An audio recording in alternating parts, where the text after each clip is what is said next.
உங்களை சந்திப்பதிலே நான் பெருமகிழ்ச்சி அடைகிறேன். என்னோடு திருப்பிக் கொள்ளுங்கள். யாத்ரியா புஸ்தகம் 2வது அதிகாரம் 25வது வசனம். தேவன் இஸ்ரவேல் புத்திரரை கண்ணோக்கினார், தேவன் அவர்களை நினைத்தருளினார். 24வது வசனம் சொல்கிறது, தேவன் அவர்கள் பெருமூச்சை கேட்டு தாம் ஆபிரகாமோடு ஈசாக்கோடு யாக்கோடும் செய்த உடன்படிக்கை நினைவு கூர்ந்தார். நினைத்தருளினார், நினைவு கூர்ந்தார். நினைத்தருளினார், நினைவு கூர்ந்தார். எத்தனையோ வசனங்கள் நீங்கள் இணையதளத்தில் அடித்தால் இதற்கு ஒத்த வசனங்கள் வரும். பிரசங்கம் பண்ணுகிறது ஒரு பெரிய காரியம் அல்ல, ஞானத்தை வைத்து செய்கிறது உண்டு. ஆனால் இந்த குடும்ப ஆசீர்வாத கூடுகையிலே நீங்கள் வருவதற்கான நம் சங்கமத்திற்குரிய காரணம் என்னவென்றால் பரிசுத்த ஆவியானவர். இது தேவ ஆவியானவர் அருளுகிற வெளிப்பாட்டை உங்கள் மீது உங்கள் காதுகள் கேட்கிற பொழுது, உங்கள் இல்லங்களில் இந்த வார்த்தைகள் ஒலிக்கிற பொழுது, ஊடகத்தின் வழியாகவோ நேராகவோ நீங்கள் இந்த வசனங்களை கேட்கிற பொழுது என்ன நடக்கும் என்றால், வசனம் சொல்லுகிறது, அவர் தம்முடைய வார்த்தைகளை அனுப்பி அழிவுக்கு விலக்கி உங்களை குணமாக்குகிறார். சத்தியத்தை அறிகிற பொழுது சத்தியம் உங்களுக்கு விடுதலை தரும். தேவன் எதற்காக இவர்களை நினைத்தருள வேண்டும் என்றால், இவர்களோடு கூட முற்பிதாக்களோடு கூட கர்த்தர் செய்த உடன்படிக்கை. அன்றைய காலகட்டத்திலே 430 ஆண்டுகள் இந்த இஸ்ரவேல் புத்திரர்கள் மிகப்பெரிய ஒரு வருத்தத்துக்குள்ளே கடந்து செல்கிறார்கள். பிரியமான தேவனோட ஜனமே, இந்த இரவு வேளையிலே கர்த்தர் குடும்பங்கள் மீது தம்முடைய நினைவை அனுப்புகிறதை நீங்கள் காணப்போகிறீர்கள். இன்று ஊடகத்தின் வழியை நாம் சந்தித்தாலும், சபையார் உங்களுடைய வீடுகளை இருந்து நீங்கள் இதை கேட்டுக்கொண்டிருந்தாலும், இந்த இரவு வேலை நினைத்து கொள்ளுங்கள், கர்த்தர் உங்களை நினைத்தருளி இருக்கிறார். எப்படி நான் அறிய முடியும் கர்த்தர் நினைத்தருளி இருக்கிறார் என்றால், இனி வருகிற நாட்கள் உங்கள் வாழ்க்கையிலே கர்த்தர் செய்யப்போகிற காரியங்களை நீங்கள் பார்க்கிற பொழுது நீங்கள் புரிந்து கொள்வீர்கள். கர்த்தர் என்னை நினைத்தருளி இருக்கிறார். கர்த்தர் ஏன் இவர்கள் நினைத்தருள வேண்டும், எப்படி போய் இப்படிப்பட்ட ஒரு சிக்கலிலே இவர்கள் சிக்கினார்கள் என்பதையும் சபையார் அறிய வேண்டும். இந்த குடும்ப ஆசீர்வாத கூடுகையிலே எப்படி ஒரு குடும்பம் கெடுக்கப்படுகிறது, எப்படி ஒரு குடும்பம் சிதைக்கப்படுகிறது, எப்படி குடும்பங்கள் மறுபடியும் புதுப்பிக்கப்படுகிறது, இதை தெரிந்து கொள்ள வேண்டும். விவாகமாயிருக்கலாம், விவாகமாகாதிருக்கலாம், நீங்கள் சபையை சேர்ந்தவர்களாக இருக்கலாம், மந்தையில் சேராத ஆடுகளாகவும் இருக்கலாம். ஊடகத்தின் வழி அதை கேட்கிறவர்களே, நீங்கள் தெரிந்து கொள்ள வேண்டும். எதினால் இஸ்ரவேல் புத்திரர்கள் போய் செங்கல் அறுக்கிற தொழிலே வந்தார்கள் என்று கேட்டால், இந்த யோசேப்பின் நாட்களிலே இந்த பதாமாராமிலிருந்து யாக்கோபின் குடும்பம் குடிபெயர்க்கப்படுகிறது. இது ஒன்று புற பஞ்சகாலம் வந்துகிற பொழுது இஸ்ரவேல் புத்திரர்கள் எல்லாம் எகிப்திலே வந்து தானியம் கொள்ள வந்தார்கள் ஐயா. அப்பொழுது தான் இவர்கள் அங்கே இருந்து விட்டார்கள். அதன் பிறகு யோசேப்பை அறியாத ராஜா வருகிறான். அவன் இவர்களை கொடுமையாய் வேலை வாங்குகிறான்.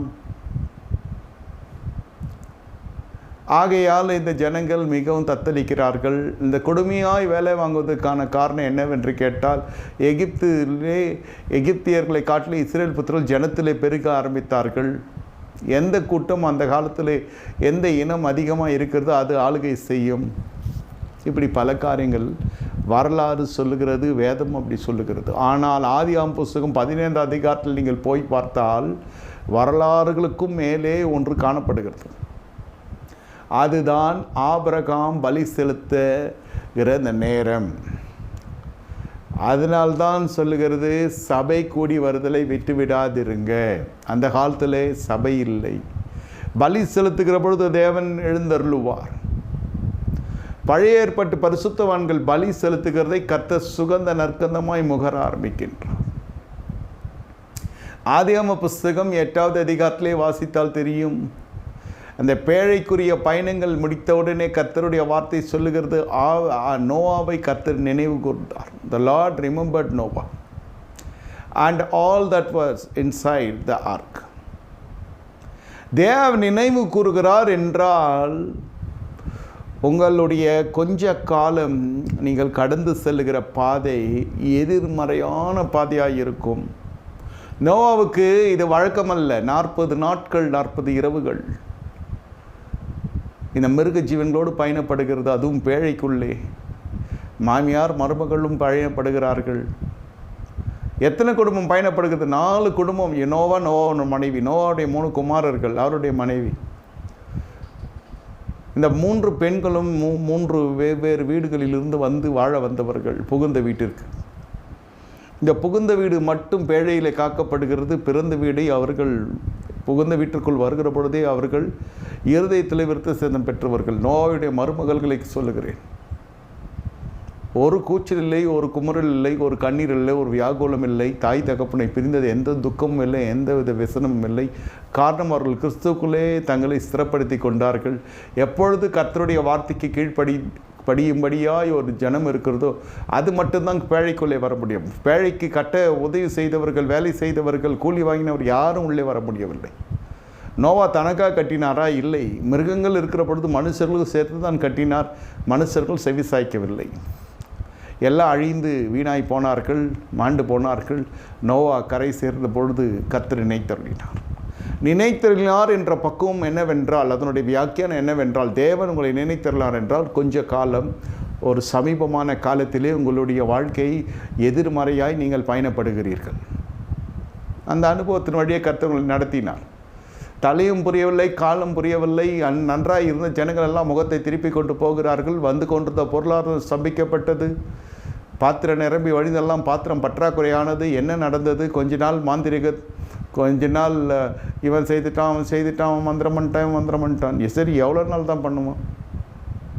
சரி, அவன் பண்ணுறப்போ இப்போ தேவன் கிரியை செய்யவில்லையா? நாங்கள் விசுவாசிகள் இல்லையா? கொஞ்ச நாள் மாய மந்திரத்தின் மீது கவனம் போனது. அதன் பிறகு விடுதலைக்காக தெரிய ஆரம்பித்தது. ஒன்றும் தெரியவில்லை, அப்படியே ஸ்தம்பித்து காணப்பட்டது. ஒரு காலகட்டம் வந்தது, இல்லை தேவன் தான் பார்த்து கொள்வார், தேவனை தேட ஆரம்பித்தோம். அதன் பிறகு கொஞ்சம் கொஞ்சமாய் காரியங்கள் நகர ஆரம்பித்திருக்கிறது. இன்றைய இரவு வேளையிலே கர்த்தர் சொல்கிறார், உன்னை நான் நினைவு கூர்ந்திருக்கிறேன் என்றால் என்ன அர்த்தம் என்றால், கொஞ்ச காலமாய் உன்னுடைய வாழ்க்கை சரியாய் போகவில்லை என்று உன் உள் மனசு சொல்லி கொண்டிருக்கிறது. ஒன்றன் பின் ஒன்றாக சறுக்கி கொண்டே போகிறது. கடன் ஒன்று அதிகரிக்கிறது, வட்டி அதிகரிக்கிறது. இந்த கடனை வாங்கி அந்த கடனை கொடுக்குறோம், அங்கு வட்டி கட்ட முடியாமல் புது கடனை வாங்கி கொடுக்குறோம்.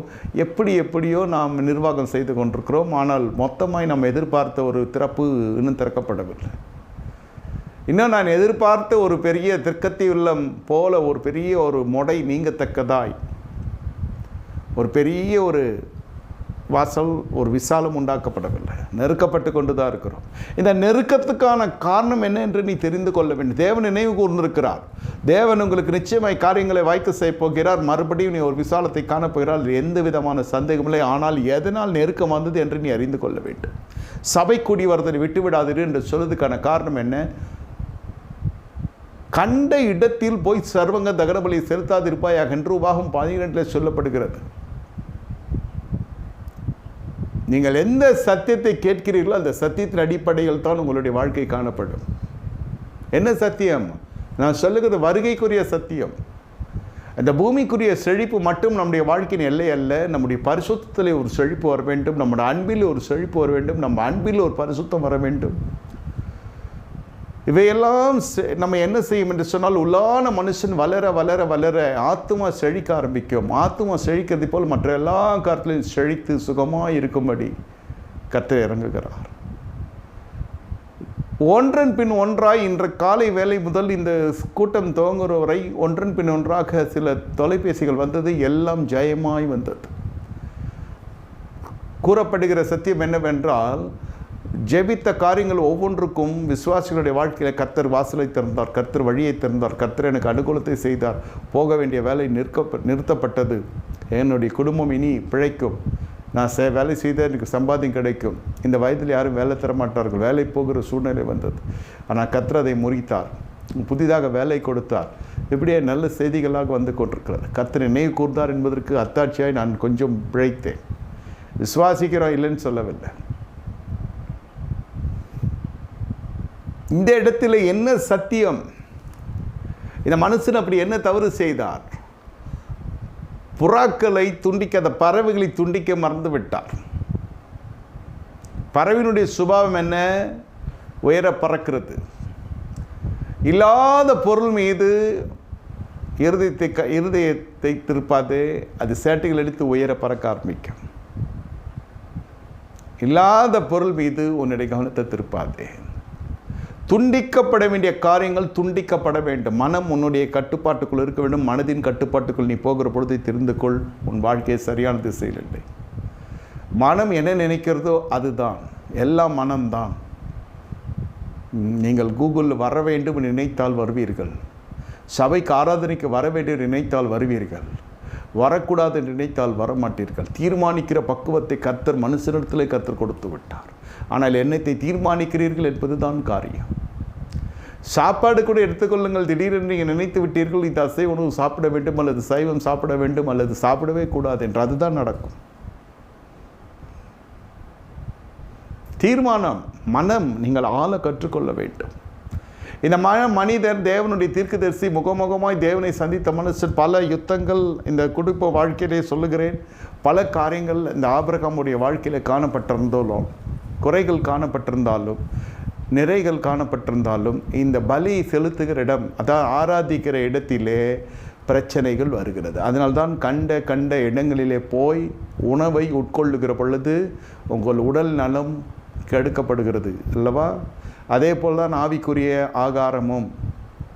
கண்ட பிரசங்கங்கள், கண்ட உபதேசங்கள், கண்ட காரியங்கள், கண்ட காரியங்கள் சொல்ல, காரியத்துக்கு உதவாத காரியங்க, மார்க்கம் தப்பி அறிகிற நட்சத்திரங்களாய் அநேக கிறிஸ்துவ அறிவிக்கிறார்கள். ஆனால் அறிவிக்க வேண்டிய விதத்தில் அறிவிக்கவில்லை. சரி, எப்படியோ கர்த்தர் அறிவிக்கிறார், அறிவிக்கப்படுகிறார் என்பதில் சந்தோஷப்படுகிறேன்.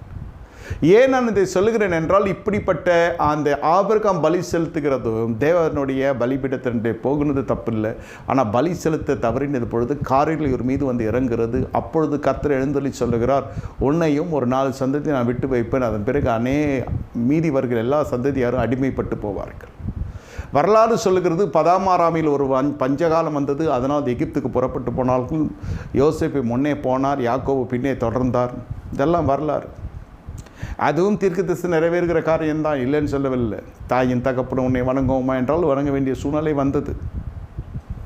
இதிலிருந்து ஆரம்பிக்கக்கூடாது, நம்ம ஆதி ஆமத்தில் தான் ஆரம்பிக்க வேண்டும்.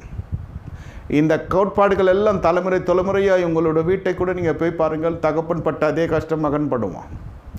தகப்பன் படிக்காமல் செய்திருக்கிற காரியம் இந்த மனுஷன் படித்து செய்வான். ஆனால் அவனுடைய வாழ்க்கையில் என்ன நடந்தது அப்படியே இவனுடைய வாழ்க்கையில் நடக்கும். தாயினுடைய வாழ்க்கையில் எப்படி தாறுமாறுகள் காணப்பட்டதோ, நான் புயல் சொல்லுகிறேன், குணாதிசயங்களோ நடத்திய குறித்து நான் சொல்லவில்லை. அவர்கள் வாழ்க்கையில் எப்படி எதிர்பாராத புயல்கள் எந்த வயதில் வந்ததோ அதே வயதில் பிள்ளைகளுடைய வாழ்க்கையில் காணப்படும். ஏன் இந்த சாபம் பின்தொடர்கிறது? கர்த்தராகிய இயேசு கிறிஸ்து சிலுவையிலே நம்ம சாபத்தில் தூக்கி சுமந்தார். ஆனால் அந்த சிலுவைக்கு உட்பட்ட வாழ்க்கை வாழ்கிறதில்லை. சிலுவைக்கினுடைய உபதேசம் கெட்டுப்போர்களுக்குள்ளே பைத்தியமாக இருக்குது. ரட்சிக்கப்பட்ட நமக்கும் தேவபலனாக இருக்கிறது. அப்போ ரட்சிக்கப்பட்டவர்கள் உபதேசத்துக்குள்ளே வர வேண்டும். எல்லா இடத்துலையும் கிறிஸ்து அறிவிக்கிறார். எல்லா இடத்துலையும் உணவுகள் காணப்படுகிறது. எல்லா இடத்துலையும் உணவகங்கள் இருக்கிறது. எல்லா இடத்துலையும் போய் சாப்பிட்டு நாசமாய் போகிறது தான் மிச்சம். அதே போல் தான் கேட்க வேண்டிய சத்தியத்தை கேட்க வேண்டிய இடத்தில் கேட்க வேண்டியது எழுப்பப்பட்ட தலைமைத்துவத்துக்கு நீங்கள் உத்தமமாக இருக்கிற பொழுது, அது பார்க்கிறதுக்கு வெளியரங்கமாய் செவிகளிலே கேட்கிற பொழுது, இந்த போதகர் ஒரு சுயநலம் நிறைந்த போதகர், யாரையும் எங்கேயும் அனுப்ப மாட்டார் என்கிறது போல் இருக்கட்டும். சேர வேண்டிய ஆத்துமாக்களுக்கு இந்த சத்தியம் போய் சேர்ந்தால் சந்தோஷம். மருத்துவம் கூட சொல்லுகிறேன், நோயாளிக்கு அநேக அனுபவங்கள் இருக்கும். நிறைய பேர் செத்ததும் உண்டு. பார்மசியே சார்ந்து வாழ்வான், மருந்தகத்தை சார்ந்து வாழ்வான், மருத்துவரை போய் பார்க்க மாட்டான். மருத்துவர்கிட்ட போகிறக்கான அவர் எழுதி கொடுத்த பழைய ஸ்லிப்பை வச்சு அதே போல் இருக்கிற ஒரு வியாதி வந்திருக்குது என்று பழைய மருத்துவ அட்டையை வச்சு போய் மருந்தகத்தில் மருந்து வாங்கி நேராக சாப்பிட்ருவோம். மருத்துவரே தேவையில்லை இவருக்கு. அதனால் என்ன ஆகிடுறதுன்னா, எதுக்கு என்னன்னே தெரியாது. அந்த தலைவலி தான் இந்த தலைவலி அல்ல ஐயா. அந்த உடல் கேடு தான், இந்த சீர்கேடு தான் இப்பொழுது வந்திருக்கிறது என்பதல்ல. மருத்துவர் எதற்கு போய் பார்த்தால் தான் தெரியும். மருத்துவனுக்கு கொடுத்தா அவனுக்கு குறைஞ்சிருவான். ஆனால் உயிரை பணைய வச்சு இப்படிப்பட்ட ஒரு குறுக்கு வழியாக போய் நீங்கள் உடம்பு பார்த்துக்கணும். எத்தனை பேர் பார்மசியில் மருந்து வாங்கி சாப்பிட்டு செத்துருக்கான்னு தெரியுமா? அந்த மருத்துவர் அந்த முன்குறிப்பு கரெக்டு தான். அந்த அந்த அந்த காலகட்டத்துக்கு உங்கள் சரீரம் சீட் கேட்டதாக இருந்தது அதை கொடுத்தான் அந்த மருத்துவன். அதே ஸ்லிப்பை வச்சுன்னு போய் பார்மசியில் வாங்கி சாப்பிட்டு சிலது சரியாகும், சிலது சரியாகாது. அந்த மாதிரி தான். உணவகம் எடுத்துக்கொள்ளுங்க, மருந்தகம் எடுத்துக்கொள்ளுங்க, சரீரம் சம்மந்தப்பட்ட காரியத்தை சொல்லுகிறேன். எல்லாவற்றுக்கும் ஒரு தலைமை இருக்கிறது. எல்லாவற்றுக்கும் சரியான ஆட்கள் தேவைப்படுகிறார்கள். நல்ல டாக்டர், நல்ல வக்கீல், நல்ல ஆடிட்டரு, அதே போல் நல்ல போதகர். நம்ம எங்கே தேடி கடைபிடிக்க முடியும் நல்ல போதகர் என்றால்? இது டிமாண்ட் அதிகம் நல்ல போதகருக்கு. வல்லமை இருக்கிறவங்கிட்ட வாழ்க்கை சரி இருக்க மாட்டேது, வாழ்க்கை சரி இருக்கங்கிட்ட வல்லமை இருக்க மாட்டேங்குது. பரிதாபத்தின் அடிப்படையில் போதகர்கள் உண்டு, பிரசங்கத்தின் அடிப்படையில் போதகர்கள் உண்டு. அதன் பிறகு பார்த்தால் அசிங்கத்தின் வழியில் அவர்கள் காணப்படுகிறது உண்டு. இது நடைமுறை. இதில் நல்ல போதகனை எங்கே கண்டு தேடுவது? அதனால தான் எசேக்கியேல் ஆண்டவர் சொல்ல, உனக்கு என் மனதுக்கு ஏற்ற போதகரை எழுப்பி இருக்கிறேன். மோசே எழுப்பப்பட்டார். மோசே ஜெபிக்கிற பொழுது தான் அற்புதம் இஸ்ரவேல் புத்திரர்களுக்கு. ஜபிக்கிற யாவருடைய ஜபத்தை கர்த்தர் கேட்கிறார், இல்லைன்னு சொல்லவில்லை. எல்லா மதங்களும் ஜபம் செய்கிறது. ஜபம் என்றால் என்ன?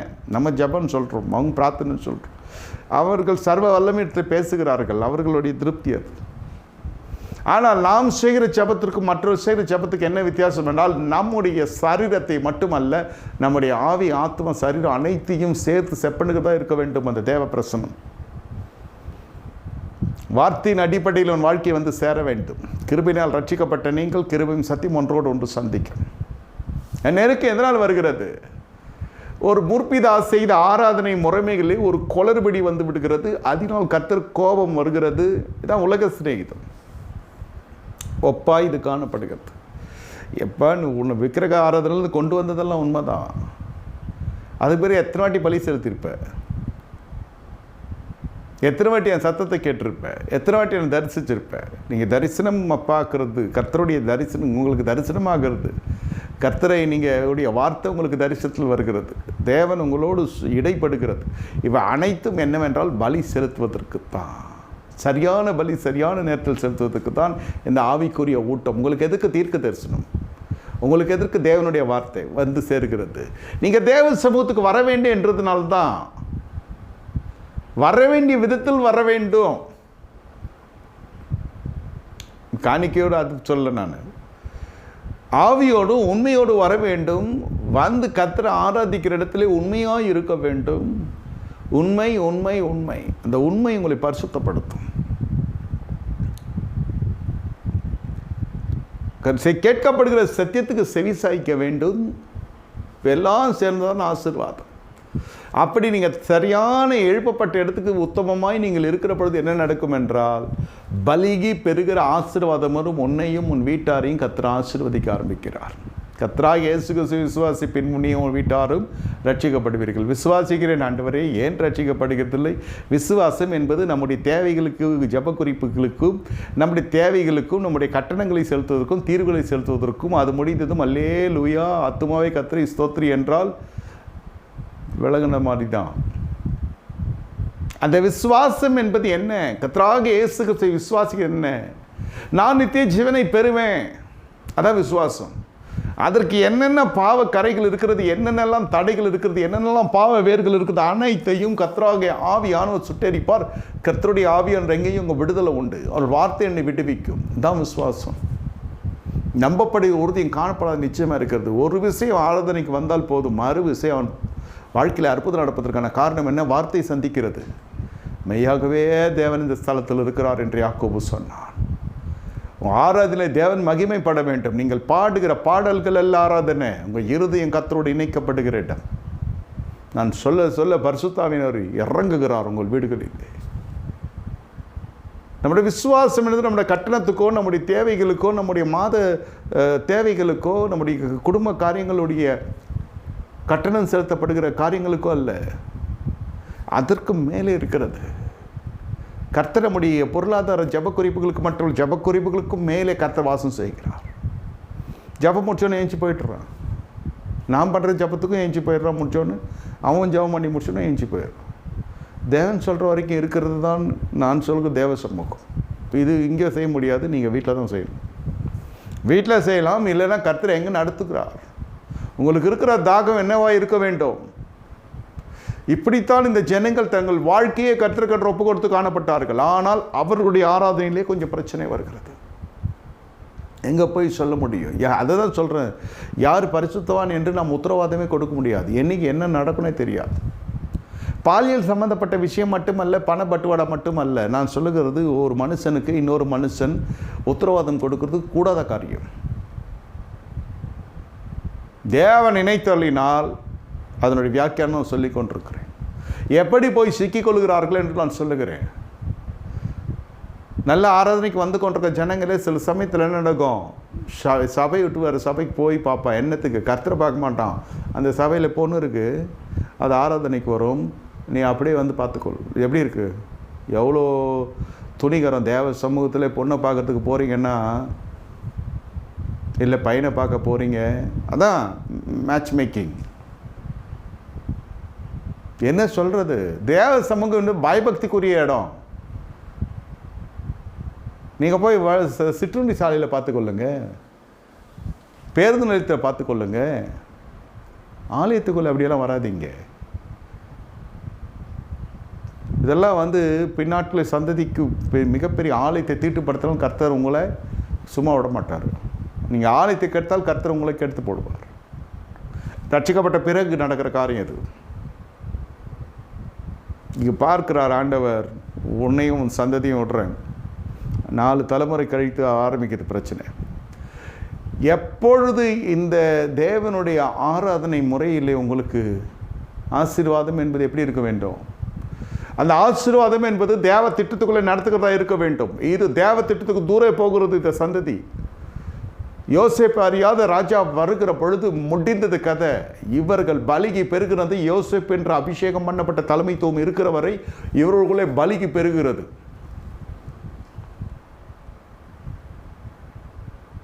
பலிக்கு பெருகிறது.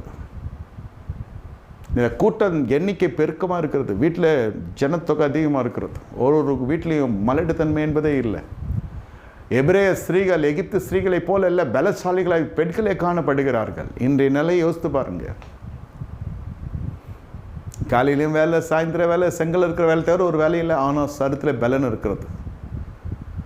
ராஜா எவ்வளவாய் ஒடுக்குறானோ அவ்வளவாய் பலிக்கு பெருகுகிறார்கள். ஆனால் அடிமைத்தனம் காணப்படுகிறது. எல்லாம் இருக்கிறது, விடுதலை இல்லை. இப்பொழுது எங்கே வர வேண்டும்?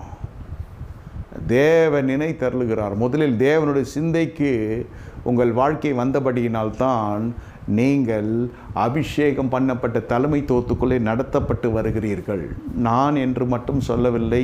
இதை ஊடகத்தின் வழியை கேட்கிற ஆயிரக்கணக்கான ஜனங்கள், நீங்கள் உங்களுக்கென்று எழுப்பப்பட்ட தலைமைத்துவத்துக்கு உத்தமமாக இருங்கள் என்று நான் சொல்ல வருகிறேன். காலைல ஒரு இடத்துக்கு போகிறது, சாயங்காலம் ஒரு இடத்துக்கு போகிறது, இது ஃபேஷன் ஷோவாயாது. ஒருத்தர் சொல்லுவோம், வரப்போகிற செய்ய போகிற பார்த்து கர்த்தர் மன்னிப்பாருமோ. ஒவ்வொருத்தர் ஒரு மாதிரி சொல்வான். திருவிருந்து முதல் கொண்டு, ஞானஸ்தானம் முதல் கொண்டு, ஒரு சாப்பாடு சாப்பிடுகிற பொழுது ஆரோக்கியம் இருக்கும். ஒரு சத்தியத்தின் ஒரு உபதேசத்தின் கீழ் இருக்கிற வரை உங்களுக்கு ஆத்மாவிலே பலன் இருக்கும். என்னை கேட்டுக்கொண்டிருக்க தேவனுடைய ஜனமே, கண்ட உணவு உள்ளே போகிற பொழுது அது போலத்தான் என்ற ஆவிக்குரிய வாழ்க்கை. போய் குடும்பம் சிக்கிக் கொள்ளுகிறது. கையின் பிரயாசம் கட்டப்பட்டு விடுகிறது. கட்ட அவிழ்க்கப்படுகிறது தான் தேவனுடைய வேலை. மனுஷன் போய் சிக்கிக் கொள்ளுகிறான். தேவன் அவனை விடுவிக்கிறாரா இருக்கிறார். ஆனால் அதுக்கு ஒரு ஆசாரியன் தேவை, அதுக்கு ஒரு தலைமைத்துவம் தேவை, அதுக்கு ஒரு தேவ சமூகம் தேவை, அதற்கு ஒரு ஆராதனை தேவை. Can you follow what I am trying to express? வீட்டிலேருந்தே ஜெபிக்கலாம், இல்லை ஜெபிக்கிறவர்களை தேடி போகலாம். அது எல்லாம் all the spiritual aids are connecting you towards the presence of God. தொலைபேசியில் நீங்கள் கூப்பிட்டு ஜெபிக்கிறதோ இல்லை ஜெபிக்கிறதோ நாடுகிறதோ தவறு இல்லை. இந்த காரியங்கள் எல்லாம், இந்த ஊற்றுக்கள் எல்லாம் என்ன செய்யும்? உங்களை சமுதிரத்துக்குள்ளே நடத்தும், உங்களை தேவ சமூகத்துக்குள்ளே நடத்தும் என்று சொல்ல வருகிறேன்.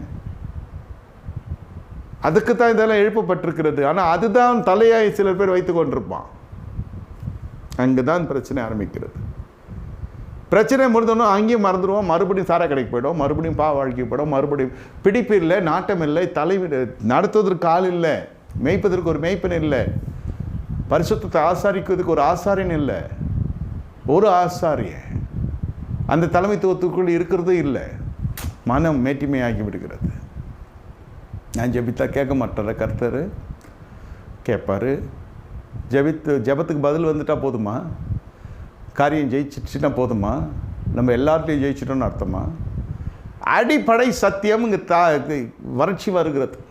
அதனால தான் இஸ்ரேல் புத்திரர்களுக்கு வீட்டில் இருந்து ஜெபம் மட்டும் பண்ணி கொண்டிருக்கிறார்கள். அருளை ஆராதிக்க முடியவில்லை. ஆராதனைக்கு தொண்டையோ பாடலோ முக்கியமில்லை, இசைக்கருவியோ முக்கியமில்லை, ஆத்மா முக்கியம். இருதயம் திறக்கப்பட்டு கர்த்தரோடு இணைக்கப்பட வேண்டும். அந்த ஆராதனை என்ற அந்த வார்த்தைக்குள்ளே நீங்கள் வாழ்க்கை வருகிற பொழுதே உங்கள் புத்தியுள்ள ஆராதனைக்குள்ளே வரும். உங்கள் சரீரம் வெளிப்படாது. சரீரம் வெளிப்படுகிற பொழுது அது புத்தி இல்லாத ஆராதனையாக போகும். மாம்சத்தின் கிரைகள் அழிக்கப்பட வேண்டும். அதுதான் அந்த மனுஷனை அழிக்க தவறினால்தான் அடுத்த சந்ததி மீது பிரச்சனை வருகிறது. இன்றும் ஆலயத்துக்கு போகிறார்கள் பெற்றோர்கள். முற்பிதாக்களுடைய மாம்ச கிரைகள் அழிக்கப்படுகிறது இல்லை. பிள்ளைகளுக்கு இடரல் வருகிறது. தாய் செய்கிறதை மகள் செய்கிறான், தகப்பன் செய்கிறதை மகன் செய்கிறான். படிப்பு மட்டும் இருக்கும், அந்த படிப்பு ஆசீர்வதிக்கப்படாமல் இருக்கும். எத்தனை பேர் படித்த படிப்புக்குரிய வேலை செய்கிறான்னு கேட்டால் இருக்காது. வெகு சிலர் தான். ஏன் அந்த படிப்பு ஆசீர்வதிக்கப்படவில்லை? அந்த படிப்பின் பக்கமே அவர்கள் போகிறதில்லை. அவர்களுடைய பார்வை என்னவென்றால், இன்று பணம் எங்கே வருகிறதோ அதை நான் போய் செய்கிறேன். பணம் வருகிறதா நான் பார்க்க வேண்டுமே தவிர எனக்கு அந்த வருமானத்துக்குரிய வழி தான் தேவையே தவிர இந்த படிப்பு எதற்கு கொடுக்கப்படுது என்று தெரியவில்லை.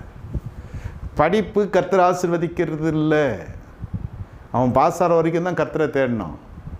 கொஞ்சம் யோசித்து பார்த்து, ஆண்டவரே என்னோடய படிப்பை ஆசீர்வதிக்கும், என்னுடைய படிப்பு ஒவ்வொரு டிகிரிஸும் கர்த்தர் ஆசீர்வதித்திருக்கிறான், சாட்சி சொல்கிறான்.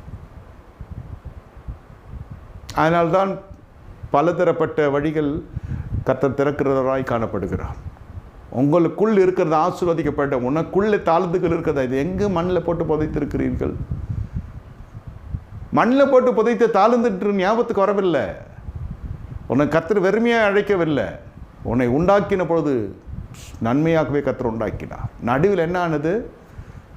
உங்களுடைய மனம் சோர்வு, நீங்களே கேள்வி கேட்கிறது, அதற்குரிய பதில் வராது. ஏன் மனசு கேட்குது கேள்வி. கர்த்தரை, என் சகோதரனுக்கு நான் தான் காவலாளியோ, என் வீட்டில் இதெல்லாம் நடந்துச்சு, ஏன் என்னுடைய காரியம் நடந்துச்சு, எல்லாத்துக்கும் மனுஷன் பதில் கேட்டாலே, நீங்கள் ரூடாக கேட்டால் நானே பதில் சொல்ல மாட்டேன். சொல்லுவேன், அந்த பதில் அதோட ரூடாக இருக்கும். நான் உண்மையை பேசுகிறேன். என்னிடத்தில் அதுக்குன்னு கெஞ்சி கொஞ்சம் எல்லாம் கேட்டாலும் பதில் வராது. பதில் தெரிஞ்சால் தான் சொல்லுவேன், நான் தெரியாதுன்ட்டு போயிடுவேன். சர்வவல்ல தேவனிடத்தில் எப்படி பேச வேண்டும் என்றும் தெரியவில்லை. மனம் அப்படியாய் நொறுங்கி இருக்கிறது. ஒருவேளை இழப்பு வந்திருக்கலாம், உயிர் சேதம் வந்திருக்கலாம், பொருளாதார இழப்பு வந்திருக்கலாம். நம்ம இஷ்டப்படி எதையாவது ஒன்று செஞ்சுட்டு கர்த்தருடைய நாமத்தை அதில் வழிச்சிருக்கலாம். ஏன் கர்த்தரை பார்த்து கொண்டு சும்மா இருந்தார், ஏன் கர்த்தர் இது செய்யவில்லை, ஏன் அது செய்யவில்லை. ஜெயமுள்ள வாழ்க்கை நீ வாழ வேண்டும் என்று தான் தேவனுடைய சுத்தமே தவிர வேறு ஒன்றும் இல்லை. ஆனால் மனம் உன்னுடைய கட்டுப்பாட்டுக்குள் இல்லை. மனம் விரும்புகிறதெல்லாம் செய்ய போய்விட்டாய் இயேசுவின் நாமத்தில். அதெல்லாம் கர்த்தர் செவி சாய்க்கணும்னு ஒன்றும் அவசியம் இல்லையே. உண்மையாக பொய்யா? ஆராதிக்கிறது கரெக்டு, நல்லது.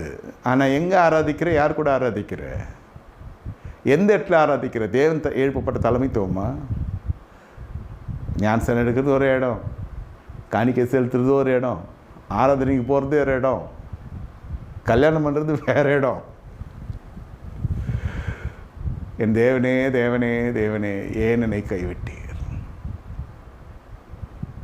நடப்பை சொல்கிற நாட்டு நடப்பு ஆவிக்குரிய வாழ்க்கையில் ரட்சிக்கப்பட்ட ஜனங்க ஒரு புறம் எத்தனை கோடிகள் இருக்கிறது, திரளான ஜனங்க இருக்கிறாங்க உலகம் முழுவதும். அவனால் ரட்சிக்கப்படணும்னு ஒரு கூட்டம் வேலை செய்யுது. ரட்சிக்கப்பட்டவொடனே வழி நடத்துறதுக்குள்ளே போதும் ஆகிடுது. மேய்க்கிறது எவ்வளோ கஷ்டம்னு நான் சொல்கிறேன். இது போய் என்ன கஷ்டம்னா, இவன் சபைக்கு வந்து நிரம்பி வழியணும் சபைன்றதுக்காக சொல்லலை. இவன் குறைந்து தேய்ந்து அதுக்குள்ளே ஆயுசு நாட்டிலே முடிஞ்சிடும். என் வாழ்க்கையில் ஜெயம் எடுத்ததாக இருக்காது. இவனே தோத்தாங்கூடி இவன் பிள்ளை அதை விட ஃபாலோயராக இருப்பான். கடைசியில் ஒட்டு மொத்தமாக குடும்பமே சேர்ந்து சொல்லும், எவனோ ஒருத்த மந்திரம் பண்ணிட்டான் வெக்கமே இல்லாமல். வேதம் சொல்லுது, இஸ்ரேலுக்கு மந்திரவாதம் இல்லை, யாக்கோபுர குறி சொல்றதும் இல்லை. அவர்கள் ஜாதிகளுக்கு கலவாமல் இருந்தார்கள், ஜாதிகளோடு கலவாமல் இருந்தார்கள். அவர்களுக்குள்ளே சரீரமானது ராஜ ஜெய கம்பீரமாக இருந்தது, காண்டாமிருத்த பலன் இருந்தது. பாருங்க, பிரித்தெடுக்கப்பட்ட வாழ்க்கை, ஒரே தலைமைத்துவம், எந்த ஜாதியோடு கலக்கவில்லை. பரிசுத்த ஜாதி நம்ம போய் அசுத்தம் செய்கிறன கூப்பிட்டு வந்து ஆராதனை முடிஞ்சவனே அவனுக்கு விருந்து கொடுக்குறன்றது, எவனோ ஒருத்தன் எடுத்துன்னு போயிருப்பான், அவனுக்கு கல்யாணம் பண்ணியிருப்பான், அந்த கல்யாணத்துக்கு போகிறது. ஒரு நாள் வாழ்க்கை இன்பமென்று எண்ணி விருந்து கரைப்படுத்துகிற விருந்துகளை போய் கலந்து கொள்கிறோம் விசுவாசிகள். உறவு வேண்டும், சொந்தம் வேண்டும், பந்தம் வேண்டும். இங்கு வேதம் என்ன சொல்லுகிறது? நீ எனக்கு சொந்த ஜனமாக இருக்கிறாய், நீ எந்த ஜாதியோட கலவாதிரு. ஆவிக்குரிய இஸ்ரவேலர் அல்லவா நாம்? எகிப்தினுடைய வாதை, அதனால எல்லா இஸ்ரேலுக்குள்ளும் இப்போ நவீன காலத்தில் ஆவிக்குரிய இஸ்ரேலுக்குள்ளே எகிப்தின் வாதைகள் வர ஆரம்பிக்கிறது. ஆரம்பிக்கல, வந்துடுச்சு. ஏதாவது ஒன்று கர்த்தர் நமக்காக செய்ய வேண்டும் என்றால் அவருக்கு பக்கத்தில் நம்ம நிற்கணும் இல்லையா? ஒரு குறிப்பிட்ட காரியம் சாதித்து கொள்ள வேண்டும் என்று படையெடுக்கிறதும் அதன் பிறகு சுத்தமாக அந்த பக்கமே திரும்புறது இல்லை. இது சபையினுடைய அங்கத்தினர்கள் வர வேண்டும், தசமா காரியங்கள் நிரம்பி வழிய வேண்டும், காணிக்கை எடுக்கிற பழக்கமும் நமக்கு இல்லை. அதுக்குன்னு ஜனங்க கொடுக்காமையும் இல்லை. இதில் சொல்கிறேன், இது ஏதோ ஒரு மனித சரீர ரீதியான எதிர்பார்ப்புக்காக சொல்லப்படுகிற வார்த்தை இல்லை. சொல்லப்படுகிறது எப்படி அந்த குடும்பங்கள் திசை திருப்பப்படுகிறது. பாருங்க, எப்படி மோசேயின் தலைமைத்துவத்துக்கு கட்டுப்பாடாக இருந்த பொழுது அவர்கள் எப்படியாய் காணப்பட்டார்கள். சரீரம் எவ்வளோ போஷாக்கு நிறைந்ததாக இருந்தது. சொல்லுங்க, சத்தியம். எடுத்தாலும் கர்த்தரத்தை கேட்டு கேட்டு கேட்டு கர்த்தருடைய வார்த்தை சொல்லி சொல்லி சொல்லி அவர்களுக்கு தண்ணீர் தேவைன்னு தெரியும், பசி கட்டாயம் தெரியும். ஆடு மாடுகளுக்கே நம்ம தீவனம் வாங்கி வைக்கிறோம், மிருக ஜீவங்களுக்கு தீவனம் வாங்கி வைக்கிறோம், வளர்க்குற பிராணிகளுக்கு. சின்ன குருவியாக இருந்தாலும் சரி, பெரிய எருமாடாக இருந்தாலும் சரி, பசுமாடாக இருந்தாலும் சரி, நம்ம படைத்த தேவன் நமக்கு ஆகாரம் தரணும்னு அவருக்கு தெரியாதா? அல்லது அது பொருளீட்டுவதற்குரிய ஞானத்தை கர்த்தர் கொடுக்காம தான் இருப்பாரா? மண்ணில் போட்டு புதைக்கிறது. எப்படி மண்ணில் போட்டு புதைக்கிறது? ஆராதனை சரியில்லையா? ஒன்று ஆராதனைன்னா பாடுறேன் அங்கேருந்து அங்கே குதிப்பான், அங்கேருந்து இங்கே குதிப்பான், சத்தியம் இருக்காது. சுத்தமாக வார்த்தையில் ஜீரோவாக இருப்பான். நீங்கள் வெளிச்சத்தின் பிள்ளைகள்னால் இவன் இருளுக்கு அதிபதியாக இருப்பான். புரிகிறதா? வாழ்க்கை வித்தியாசமாக இருக்கும். ஆராதனை ஸ்தலத்திலே அந்நிய பாஷை இருக்கும், ஆராதனை ஸ்தலத்தை விட்டு போனதும் அநியாய வாழ்க்கை வாழ்கிறவனை காணப்படுவான். தேவன் நினைத்தருளுகிறார், நினைவு கூறுகிறார். அன்று ஆபிரகாம் செய்த அந்த தவறு இஸ்ரவேல் சந்ததி, இஸ்ரவேல் புத்திரர்களை ஒரு 430 ஆண்டுகள், முற்பிதாக்களுடைய பாவங்கள் 3ஆம் 4ஆம் தலைமுறை நான் விசாரிக்கிற தேவனாக இருக்கிறேன். யாத்திரை ஆகும் புஸ்தகம் 20வது அதிகாரம் சொல்லப்படுகிறது. கையின் பிரயாசத்தில் நமக்கு ஆசீர்வாதம் இல்லை, சரத்தில் ஆசீர்வாதம் இல்லை. பரிகாரியாய் தேவன் சிலுவையில் நமக்கு எல்லாவற்றையும் தூக்கி சுமந்தாரான சரீரமானது நமக்கு அந்த அளவுக்கு பலன் இல்லை. மனம் பலவீனமாக இருக்கிறது ஐயா, மனம் பலவீனமாக இருக்கு. அது கண்டு கொள்றதே இல்லை. மனம் பலவீனம், சரீர பலவீனம் வந்தால் மருத்துவ நிறுத்த போகிறீர்கள். மன பலவீனம் அடைந்திருக்கிறது. அதனால தான் இச்சை உள்ளே வந்திருக்கிறது. நான் இந்த பதத்தை தான் தின்னுவேன்னா அது மன பலவீனம். ஏதோ ஒன்றின் மீன் ஈர்க்கப்பட்டு கொண்டிருக்கிறாய். உன்னை ஆட்டி படைத்து கொண்டிருக்கும் உன்னோட சொந்த மனமே. மன பலவீனம், பிடிவாதம், எதிர்பார்ப்பினோட உச்சகட்டம். பிடிவாதத்துக்குள்ள ஒருத்தன் போயிட்டா அவனுடைய வாழ்க்கையை அவன் நாசமாக்கி கொள்கிறான். நன்மையானது வந்தாலும் அவன் கண்ணுக்கு தெரியாதது. நான் சொல்லுகிறது தனி மனிதனுக்குரிய சத்தியம். இந்த பலவீனங்கள் எல்லாம் சரீரத்தில் பலவீனம் தான் நமக்கு தெரிகிறது. கை வலிக்கிறது, கால் வலிக்கிறது, அந்த சரீரத்தினுடைய பலவீனம் நமக்கு அவ்வளவாய் தென்படுகிறது, உரைக்கிறது. சரீரம் நல்லா அது உணர்கிறது. எனக்கு உடம்பு சரியில்லைன்றோம். உனக்கு மனசு சரியில்லையா? முதல்ல உனக்கு மனசு சரியில்லை. மனம் நிறைய பலவீனத்தில் இருக்குது. என்னைக்காவது யோசிச்சிருக்கீங்களா மனம் பலவீனத்தில் இருக்குன்னு?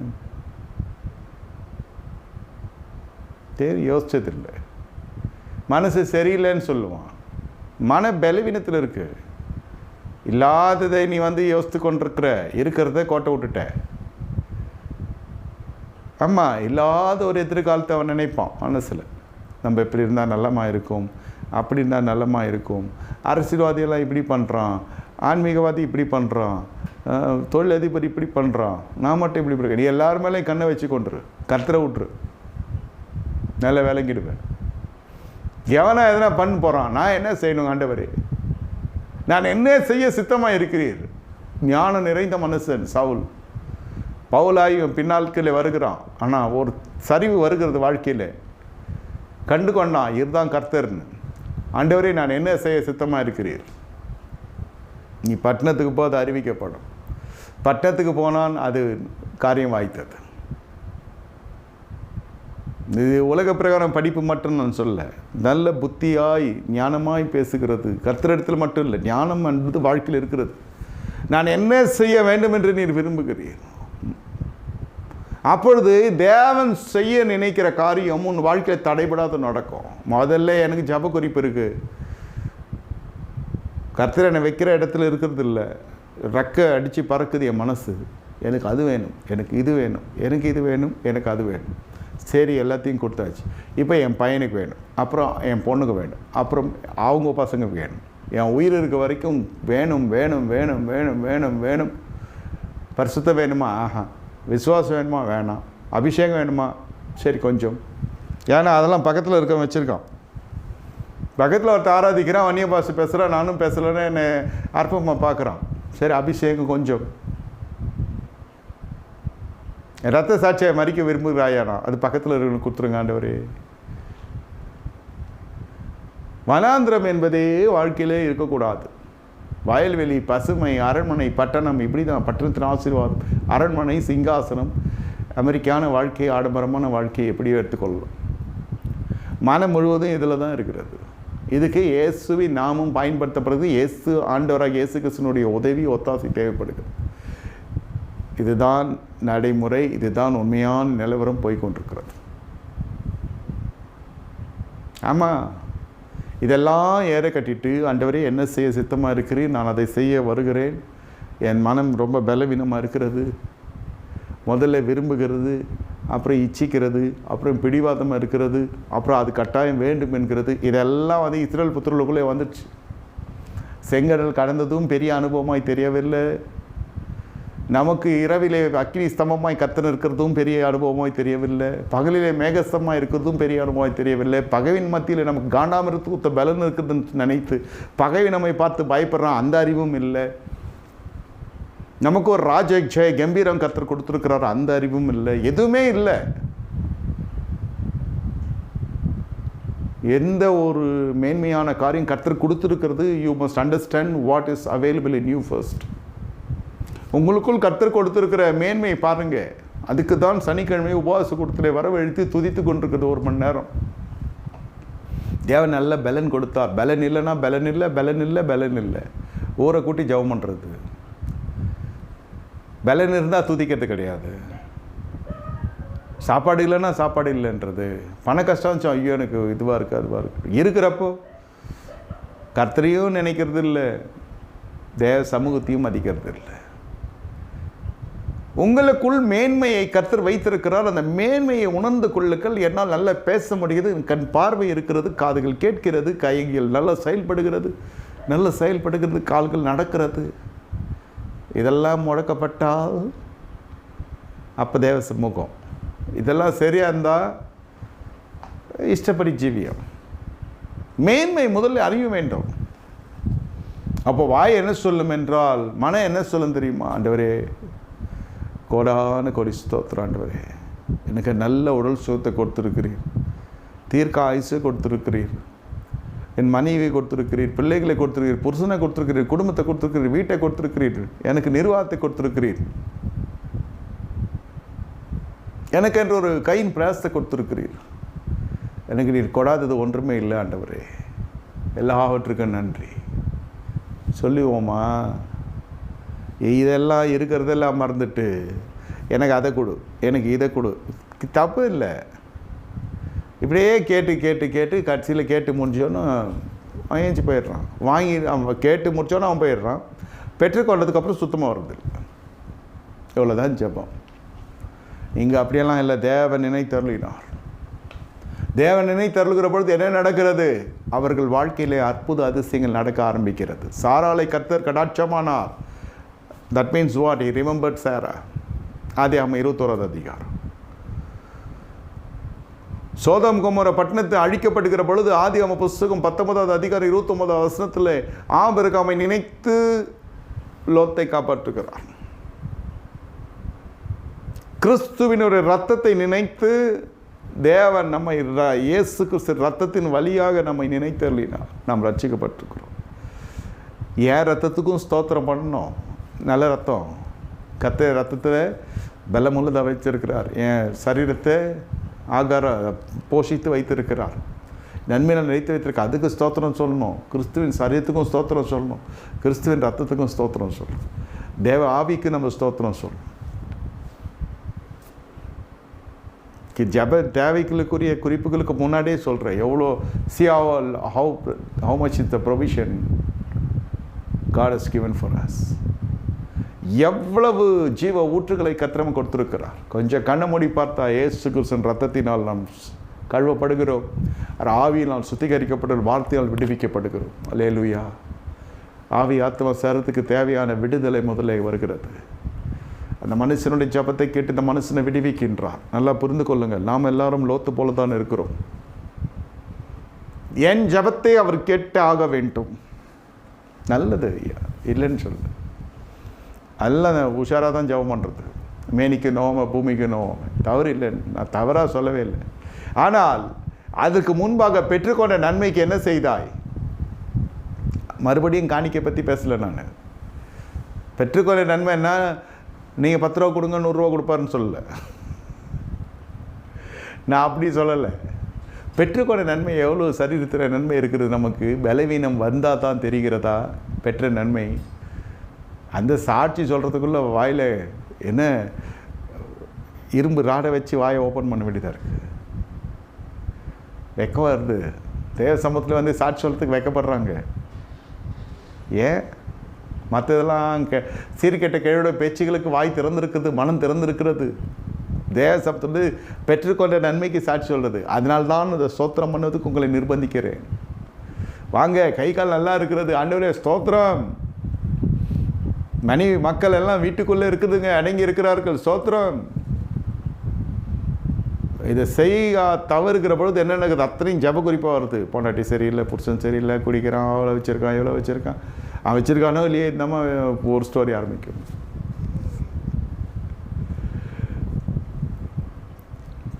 பாருங்க, துதிக்க துதிக்க துதிக்க காக்கப்படுகிறது.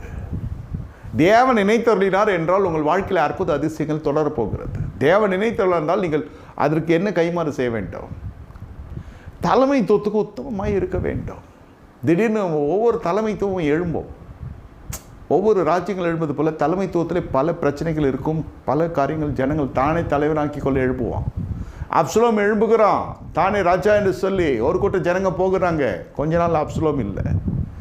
ஆரோன் எழும்புகிறான், தான் ஆசாரியன் என்றதை போல ஆராதிக்க எழும்புகிறான்.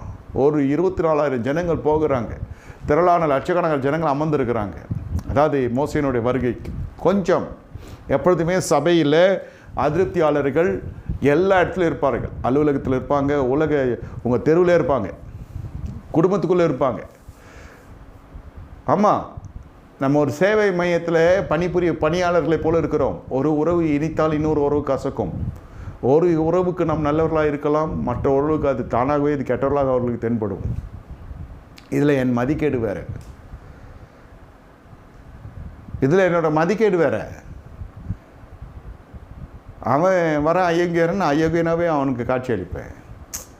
அவன் என்ன நினைக்கிற மாதிரி நான் அவனை நினைக்கிறேன் இல்லையா? அவன் என்ன அகந்த புரிச்சேன் செருக்கு புரிச்சேன்னு சொல்லுவான். நான் அவனை அறிவில்லாத நான் நினச்சிருப்பேன். நானாவது கொஞ்சம் வச்சு பார்க்கணும் இல்லையா? அவனே அறிவில்லாத சொல்கிறதுக்கு எனக்கு எவ்வளோ அறிவு இருக்குன்னு. நானும் சரியில்லை இல்லை. மனுஷனுடைய மனம் எப்படியெல்லாம் பண்ணுகிறது. தேவன் நினைத்தருகிறார் என்றால் முடிந்தது கதை. உங்களுக்கு தலைமைத்துவம், சரியான தலைமைத்துவம். அதோடு கூட உங்கள் வாழ்க்கையில் அற்புத அதிசயங்கள் துவங்க ஆரம்பிக்கிறது. எல்லாவற்றுக்கும் மேலாக ஒரு தீர்மானம் நீங்கள் எடுக்க வேண்டும். உங்கள் மனசுக்கு தெரியும் யார் பார்வோன் உன் வாழ்க்கையில் என்று. பழைய ஐக்கியங்களா, ஆண்டாண்டு காலமாய் உன்னை அடிமைப்படுத்தி கொண்டு வந்த ஐக்கியங்களா, இதெல்லாம் உங்கள் மனசுக்கு தெரியும். முற்பிதாக்கள் வழியே வந்த பாரம்பரியமா, வீட்டில் உட்காந்து ஜெபம் பண்ணி கொண்டிருக்க முடியும்? வர முடியாது. பார்வோன் இருக்கிறவரை தேவ சமூகத்துக்கு வர முடியாது. தேவ சமூகத்துக்கு வந்த பிறகு பார்வோனோடு ஈடுபாடு இருந்தால் மறுபடியும் தேவ சமூகத்துக்குள்ளே திருப்பி வர முடியாது. வரக்கூடாதுன்னு சொல்ல வர முடியாது. பார்வோனும் வேணும், மோசேயும் வேணும், எல்லோரும் வேணும். எனக்கு எதனா ஒன்று ஆச்சுன்னா எல்லோரும் வருவாங்க போவாங்க. நான் பார்த்துன்னு இருக்கிறேன். நான் எதனா ஒன்று ஆச்சுன்னா எல்லோரும் வரணும். எப்படி இருக்கு பாருங்க. இந்த எண்ணங்கள் எல்லாம் வேணாம். பார்வோன் இருக்கிற வரைக்கும் உனக்கு வாழ்க்கையில் அற்புதம் நடக்காது. அம்மா பார்வோன் வேண்டாம் ஐயா, போதும், நாங்கள் இவ்வளோ வருஷம் பார்வோன்ட்டு இருந்து படாத பாடுபட்டது போதும் ஐயா, பார்வோன் வேண்டாம். பார்வோன் என்னை அடிமைப்படுத்துகிறான். பார்வோன் இருக்கிற வரை என்னால் ஆராதிக்க முடியவில்லை, பரிசுத்தமாக வாழ முடியலையே பரிசுத்தமாக. அப்போ என்ன தான் சத்தியம் கேட்குறீங்க? எந்த சத்தியத்தின் கீழ் இருக்கிறீங்க? ஆலயத்துக்கு போய் இன்னும் புகைப்பிடிக்கிற பழக்கம் இருக்கிறது, சிற்றின்ப பழக்கம் இருக்கிறது, உங்கள் மனமெல்லாம் இச்சைக்கு நேரே போய் கொண்டிருக்கிறதுனால ஆலயத்தில் என்ன உலாவி கொண்டிருக்கிறது? என்ன ஆவி உலாவி கொண்டிருக்கிறது? பரிசுத்தாவியா? எந்த உபதேசத்துக்கு கீழ் இருக்கிறாய்? எந்த சத்தியத்தை கேட்கிறாய்? என்ன செய்து கொண்டிருக்கிறாய்? ஒரு ஜெயம் உன்னுடைய சொந்த மனதின் மீது ஒரு ஜெயம் இல்லை. இன்று மட்டும் இந்த பதார்த்தம் இல்லாவிட்டால் வீடு ரணகலமாகிறது, வீடு நிலவரம் கலவரம் ஆகிறது என்றாலே தெரிந்து கொள்ளுங்கள், நீங்கள் மிகப்பெரிய அடிமைத்தனத்தில் இருக்கிறீர்கள். உணவே மருந்து, உணவே விருந்து. ஆனால் இதை கொஞ்சம் மறந்து கொஞ்சம் நம்ம இருக்கணும். அது மருந்தாக இருக்கட்டும், விருந்தாக இருக்கட்டும், கொஞ்சம் மறக்க ஆரம்பிங்க. ஒரு குறிப்பிட்ட பதார்த்தம் ஒன்று வாட்டி வதைக்கிறதா, நீ அடிமைத்தனத்தில் இருக்கிறாய். அது இல்லைன்னா என்ன, இன்றைக்கி இல்லை நாளைக்கு சாப்பிட்டுக்கலாம். கோழி பறந்து போச்சா? ஆடு ஓடி போச்சா? மீனெல்லாம் செத்து போச்சா? வரைய எறா சொரா பொறா எல்லாம் நாளைக்கு நாளன்னைக்கு சாப்பிட்டுக்கலாம். அது ஒன்றும் பெரிய விஷயம் இல்லை. இன்றைக்கி இருக்கிறது கருத்தர் கொடுத்தது சாப்பிட்லாம். இந்த போதும் என்ற அந்த பெருந்தன்மை, அந்த போதும் என்ற ஒரு நாள் உப்பு அதிகமாக இருக்கும், ஒரு நாள் ருசி இல்லாமல் இருக்கும். அதுக்குன்னு வீட்டை ரெண்டாகிறோமா சாப்பாடுன்ற ஒரு விஷயத்தில்? இல்லை, அற்பமா நான் சொல்லலை. உணவை ஆகாரத்துக்குரிய ஆசீர்வாதம் தேவை, ஆகாரத்துக்குரிய பயபக்தி நமக்கு தேவை. அதை காட்டில் ஆகாரத்தை சமைக்கிற இந்த பெண்மணிக்கு நம்ம அதிக கவனம் செலுத்தணும்னு சொல்ல வர்றேன். அது தாயாக இருக்கட்டும், தாரமாக இருக்கட்டும், சகோதரியாக இருக்கட்டும். இப்போ எங்கே யார் சமைக்கிறா? ஐயா நாங்கள் டொமேட்டோவில் வாங்கி சாப்பிட்றோன்னா அப்புறம் நான் என்ன சொல்கிறது? அவன் எப்படி கொடுத்தாலும் சாப்பிட்றது. வீட்டில் அங்கே செஞ்சு கொடுத்தா அவ்வளோ கோபம் வருது. உணவுக்கு சண்டை வருதுன்னா சரியில்லையா? நீ எகிப்து தேசத்துலேருந்து வரல ஒன்றும். அதுங்க ருசி இல்லை, மண்ணாவாக இருக்குது, இதை யார் தின்னுவா? அதுதான் ஆரோக்கியம். எதிர் மீது ரொம்ப அளவு கடந்த பிரிய வைத்து நீங்கள் உணவு பதார்த்தங்களை விரும்பி சாப்பிட்டு அது அத்தனையும் மருத்துவ உலகம் என்ன செய்து விடும்? உன்னை தடை செய்து விடும். போதும், சாப்பிட்டது ரொம்ப சாப்பிட்ருக்கீங்க வாழ்க்கையில், இதெல்லாம் நிறுத்திடுங்க, இனிமேல் லைஃப் லாங் சாப்பிடக்கூடாதுன்றான் மருத்துவம். உயிராக உணவாக யோசிச்சு பாருங்கள். நான் சொல்ல வருகிறேன், மனம் அவ்வளோவாய் போகிறது. இதில் வஸ்திரம் வந்து என்ன பண்ண போகுது? நான் இன்றைக்கி இந்த கலர் போட்டிருக்கேன், நாளைக்கு வெள்ளை போட்ட பரிசுத்தம் ஆகிட்டுனா, அப்போ கலர் போட்டால் நான் அசுத்தம் ஆகிடுறேன். அது அவன் பிரதிஷ்டன்னா அது அவங்களோட இருக்கட்டும். நம்ம எளிமையாக இருப்போன்ற, எளிமையாக பேசுவோன்ற. இங்கே மனம் போய் மாட்டிக்கொண்டிருக்கிறது. அதை மீட்பது யார்? இங்கே லோத்தை மீட்டு எடுத்து வந்தாலும் மறுபடியும் மனம் இந்த ஜெபிக்கிறேன்னு சொல்லிட்டு அப்படியெல்லாம் ஆண்டவரேன்றது தான். அந்த ஆபிரகாமை நினைவு கூர்ந்து அவனை காப்பாற்றுறாரு. சோதம் குமர பட்டணத்தினுடைய அழிவில் இருந்து மனம் சரிப்பட்டு வரல. தேவன் சொல்கிற இடத்துல இருக்கிறது இல்லை, தேவன் சொல்கிற மாதிரி நடக்கிறது இல்லை. ஓடு மலைக்குன்னா ஓடினா அது முழு கவனம் மலை ஏற்றத்தில் இருந்திருக்கும். புது பழக்கம், புது பயணம், புது காரியம் கர்த்தர் கொடுத்தால் ஏற்றுக்கொள்வதில்லை ஐயா நம்ம மனம். அது என்ன சொல்கிறது? முந்தின நினைக்க வேண்டாம், பூர்வமாலை சிந்திக்க வேண்டாம். அப்போது உனக்கு ஒரு புது காரியத்தை நான் செய்வேன். புது காரியம் வேணும், ஆனால் அது பழகின பழைய காரியமாக இருக்கணும். புது காரியம் பழகின பழைய காரியமாகவே இருக்கணும், ஆனால் அது புதுசாக இருக்கணும். தேவன் கொடுக்குற புது காரியம், புதிய அனுபவம், புதிய ஆசீர்வாதம், அதுக்கேற்ற ஞானம் வேணும் ஐயா. அதுக்கேற்ற ஞானம் வேணும். அப்போ தான் புதிய காரியத்தை கூட நம்ம வச்சுக்கொள்ள முடியும். மலை ஏறுன்னு சொன்னால் கர்த்தர் அது கிருபை தருவார், ஏறக்கூடிய பக்குவத்தை தருவார். தெரியாத கர்த்தருக்கு பழக்கம் இல்லை, இவனுக்கு சமபூமியில் நடந்து பழகினவன்னு. அதில் ஒரு பெருமை, நான் சமபூமிகள் இருந்தேன், மலையில் இருக்கிறவங்களாம் கீழ்த்தரமானவன். பாருங்க, பாதுகாப்பு எங்கே இருக்கிறதுன்னு கர்த்தர் பார்த்து சொல்லுகிறார். அதை புரிந்து கொள்ள முடியாத ஒரு பேதையாக இருக்கிறானே இந்த மனுஷன். ஆனால் ஜெபிக்கிற மனுஷன், தேவரே நம்முடைய கண்ணில் எனக்கு கிருபை கிடைத்ததே, ஆனால் சரி போ, திரும்பி பார்க்காது. இவன் போய் தேர்ந்தெடுத்த பகுதியே அந்த அம்மா ஃபாலோ பண்ண முடியல. யார்? வீட்டம்மா. அது இன்னும் அதிகமாக இருக்குது. சோதோம் கொமோரா பட்டணத்திலே இதுங்களுக்கு இருக்கிற லேண்டு இங்கே வாங்கிட்டு போனேன் பணத்துலலாம் வச்சா இங்கே வாடகை நிறைய விட்டுருச்சான்னு தெரில. அந்த மாதிரி திரும்பி பார்த்தா, ஐயோ சோதோம் கொமோராவே உன்னை விட்டு போகிறேன்னு திரும்பி பார்த்தா அது உப்பு தூணா போச்சு. மருமகன்கள்லாம் பரிகாசம் பண்ணுற அளவுக்கு ஆயிடுச்சு மருமகன்களுக்கு. அப்போ எங்கே போய் ஒரு டீல் பண்ணியிருக்காரு லோத்தையா? இஷ்டப்படி ஜீவியம், பிள்ளைகள் இஷ்டப்படி துணை, இஷ்டப்படி போகிற வாழ்க்கை நஷ்டம், கஷ்டம், கட்டாயம் நமக்கு வந்து விடும். கடைசியில் மகள்களோடு கூட போய் லோத்து போய் குகையில் தங்குகிறது. அந்த ஊரில் ஆள் இல்லை, நடமாட்டம் இல்லை, எதுவும் இல்லை, ஆணே இல்லை. பிள்ளைகள் அது வீட்டில் கிழவன் துள்ளி குதிக்கிறான்ற மாதிரி கடைசியில் மதுபானத்தை வச்சு லோத்தனுடைய வாழ்க்கையே கெடுத்துட்டாளுங்க, தங்களுடைய வாழ்க்கையும் கெடுத்துட்டாளுங்க. தகப்பனோடு பிள்ளைகள் சேர்ந்து, பெண் பிள்ளைகள் சேர்ந்து பெற்றெடுத்த பிள்ளைகள் தான் மோவாபியரும் அம்மோன் புத்திரரும்.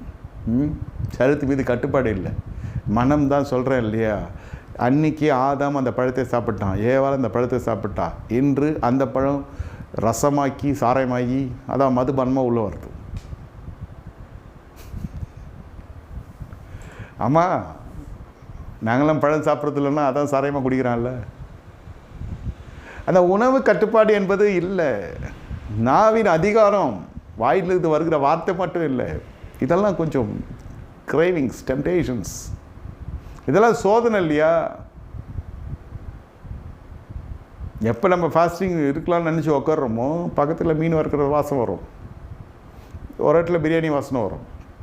சோதனைக்குன்னு அன்றைக்கி மட்டன் பிரியாணியே போடுவோம் நம்ம போகிற இடத்துலலாம். சோதனை தான், அதெல்லாம் ஜெயிச்சு வரணும் இல்லையா? மனம்தான் காரணம். ஒன்று விருப்பம், ஒன்று வெறுக்கும். எது விருப்பம், எது வெறுக்கிறோம்னு தெரியாமல் செய்யும். எதிர்மறையாக சிலது செய்யும். அதை செப்பனைக்கிட்ட தான் தேவ சமூகம். இதில் உங்கள் சபை, எங்கள் சபை, அந்த சபை, இந்த சபை, நாங்கள் தான் போவோம், நீங்கள் வரமாட்டீங்க, நாங்கள் தான் வசதி, நீங்களாம் மாட்டோம். அடிப்படை அந்த கிறிஸ்துவ அன்பே போயிடுச்சு. நான் எப்படி இன்னொரு மனுஷனை பார்த்து சொல்ல முடியும், நான் தான் வசதி, நீ போ, நீ மாட்டோன்னு? அப்படி சொல்கிறானா அவன் எவ்வளோ பெரிய ஆளாக இருப்பான். இல்லை, அந்த அடிப்படை அறிவு கூட தெரியாது. ஆண்டவர் இப்படியா சொன்னார், உன்னிடத்தில் அன்பு கூறு, போய் பெருத்து அன்பு கூறுன்னு சொன்னால் நான் தான் போவேன், நீ வரமாட்டேன்னா எங்கள் அப்பா வாங்கி கொடுக்குறாரு இங்கே இடம்லாம். பரலோகத்துக்கு கொடுக்குறதும் அதை நிராகரிக்கிறதும் பரிசுத்த தேவனிடத்தில் இருக்கிறது, போத்துக்கு இடத்துல இல்லை. ஆனால் சொல்லலாம், நல்ல வழியை போதிக்கிறது தான் நம்ம வேலை. நீ வரமாட்டேன், நீ வருவ, நான் வரமாட்டேன், நான் தான் போவேன்றதெல்லாம் நான் அவங்கள்ட்ட விட்டு விடுகிறேன். தேவன் நினைத்தரலையா, தேவன் நினைத்தரலினார். அதுக்கு தான் சொல்கிறது நல்ல தலைமைத்துவம். முதல்ல நல்ல தலைமைத்துவம், தேவ சமூகம், தேவனுடைய வழிகள், தேவனுடைய ஆராய்ந்து பார்க்கக்கூடிய பெரிய காரியம் கத்த செய்கிற அளவுக்கு சத்தியம் எல்லாம். நான் செழிப்பு கழிப்பெல்லாம் சொல்ல, ஆத்ம செழிப்பு சொல்கிறேன். அதற்குள்ளே வருகிற பொழுது மனம்தான் பெரிய இடம் வகிக்கிறது. மனம் சொல்லுகிறது தான் மனுஷன் செய்கிறான். மனம் பயப்படுகிறது. மனம் சிலதுக்கு பயப்படவே மாட்டேன்து, துணிகரமாக ஆசைப்படுது, துணிகரமாக இறங்குது, கொஞ்சம் கூட தேவ பயம். ஆனால் விளைவுகள் வருகிறத பார்த்து இப்போ கொஞ்சம் பயப்படுது. அப்புறம் கொஞ்சம் துளிர் விட்ட பிறகு என்ன செய்யுமோ தெரியாது. நிச்சயம் இல்லை. அதுதான் காரணம், தேவ சமூகத்திலே ஆழம் இல்லை. அவன் வர்றதே ஆராதனைக்கு போனவானாக்கா அவன் ஆத்துமாவை கர்த்தரை ஸ்தோத்திரின்றப்போ வந்தால் அவ்வளோதான். கேட்டேன் எங்கே போனேன், சர்ச்சுக்கு போனேன். எப்போ போனான்னு எப்போ வந்தான்னு தெரியாது. அது ஒரு தாகம் இருக்க வேண்டும். அது ஒரு தாகம் இருக்க, தேவ சமூகத்தில் தாகம் இருக்க வேண்டும். டிராஃபிக் ஜாம் இருக்கும், லாரி முன்னாடி வந்துடும், வண்டி பஞ்சர் ஆகும், எல்லாம் நம்ம கடந்து வந்திருக்கோம். தெரியாதெல்லாம் ஒன்றும் இல்லை. இது எல்லாத்தையும் சொல்கிறதா நம்மளும் நிறைய சொல்லியிருப்போம். அதெல்லாம் தாண்டி வர்றது தான் தாகம். தேவ நினைத்தல் இருக்கிறார். இனி உங்கள் வாழ்க்கை மாறணும். தலைமையை பற்றி கொள்ளணும். இது தலைமை இல்லாமல் தருதலையை தனியாக சுற்றிட்டு இருந்தது லோத்து. அப்புறம் ஏன் எல்லோரும் கையாள மாட்டாங்க அவரை? இங்கே இஸ்ரேல் புத்திரர்கள் அது அந்த விஷயத்தில் பரவாயில்ல. மோசேன்னாலும் எந்த பிரச்சனையும் மோசேக்கிட்டே வச்சுட்டாலும் மோசே விட்டு போகல. மோசையும் இவர்கள் விட்டு போக முடியாத அளவுக்கு பண்ணிட்டார் கர்த்தர். மோசேக்கு இவர்கள் மேலே ரொம்ப அன்பு இருந்துச்சு. ஆண்டவரே நீ தனியாகவும் நான் ஆசீர்வதிக்கிறேன், பெரிய ஜெயதாக்குறவங்களும் ஐயா எங்களை விட்டுறாதீங்க ஆண்டவரே, இவர்களை விட்டுறாதீங்க. உண்மையான தலைவன் இருந்தால் சொத்துக்கோ சுதந்திரத்துக்கோ இல்லை, தாம் பிள்ளைங்களை கூட அடுத்த வாரிசு எடுத்துன்னு வரல. மனிதன். இன்றைய காலகட்டத்தில் இங்கேருந்து அங்கே பாருங்கள், முற்பிதாக்கள் வாழ்ந்தவர்கள் எப்படி இருந்தாங்க பாருங்கள், இப்போ இருக்கிற தர்மகர்த்தாக்கள்லாம் எப்படி இருக்கிறாங்கன்னு பாருங்கள். பிள்ளையங்கானும் மருமகனும் காணும் மோசே ஊழியத்தில்.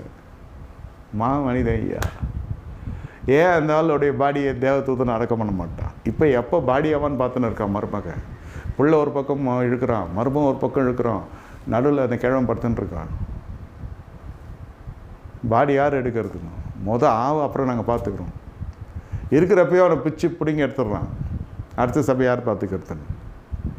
அதனாலே ஒரு தலைமைத்துவம் முடிக்கப்படுகிற பொழுது சபை சிதறுகிறது, பதரை போல் பறக்கிறது. இருக்கிறப்ப சொல்கிற பேச்சும் கேட்கறதில்ல. வயதிகம் வர வர வர தலைமை நான் தலைவன் அப்சலோம் எழுப்புறான், ஆரோன் எழுப்புறான், அந்த மாதிரி ஆயிடுச்சு. ஆனாலும் தேவன் நினைத்தருளுகிறார். தேவன் எழுப்பின தலைவனை அந்த வட்டாரத்துக்குள் வருகிற பொழுது தான் செங்கடல் பிளக்கப்படுகிறது. அந்த ஜனங்களும் ஆரம்பத்தில் கேட்டார்கள், முடிவு பொறுத்தும் கேட்டாங்க. Not all, very few rebelled. கொஞ்சம் பேர் தான் எழுப்புனாங்க மோசே குடும்பம். எல்லோரும் எழும்பலாம் இல்லை, எல்லோரும்லாம் எழும்பல, கொஞ்சம் பேர் தான். ஆனால் என்னென்னா கொடுத்த ப்ரெஷரில் மோசேவை தப்பண்ண வச்சு மோசேவை சீக்கிரம் பேக் பண்ணிட்டாங்க. அந்த வல்லமை விசுவாசிகளுக்கு இருக்குது.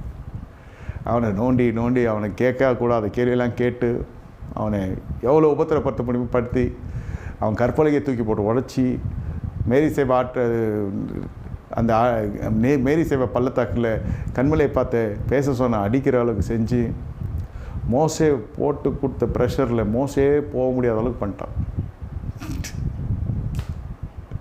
ஆனாலும் தேவன் நினைத்தருளினார். ஆனால் தூரில் வைத்த அவனுடைய சரத்தை கர்த்தர் பரலோகத்துக்கு கொண்டு போயிட்டார். நல்ல தேவன் நம் தேவன். கண்களை மூடி கர்த்தர் நோக்கி பார்ப்போமா?